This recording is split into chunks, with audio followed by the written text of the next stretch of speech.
ఒక బైబిల్ పండితుడు ఈ విధంగా అన్నాడండి, పరిశుద్ధ జీవితానికి బహుమతి ఉన్నది, అదే పరలోక రాజ్యం. పాపపు జీవితానికి బహుమతి ఉన్నది, అదే నరకం. అంతే కదండి.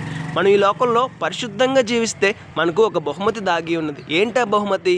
పరలోక రాజ్యము, దేవుని రాజ్యము, దేవుని సన్నిధి ఉండే రాజ్యము, నిత్యము సంతోషముతో సమాధానంతో ఆకలి దప్పుడు లేని పరలోక రాజ్యము మనకు బహుమతిగా ఇవ్వబడుతుంది. మనం ఎప్పుడైతే ఈ లోకంలో దేవుని తెలుసుకోకుండా, దేవుని గురించి ఆలోచించకుండా, దేవునికి వ్యతిరేకంగా జీవిస్తూ, దేవుని ఆలోచనలకు వ్యతిరేకంగా జీవిస్తూ, దేవుని ఉద్దేశాలకు వ్యతిరేకంగా జీవిస్తూ, మన సొంత ఇష్టాలను నెరవేర్చుకుంటూ పాపముతో జీవిస్తామో మనకు బహుమతి ఉన్నది. ఏంటా బహుమతి? అదేనండి నరకము అనే బహుమతి.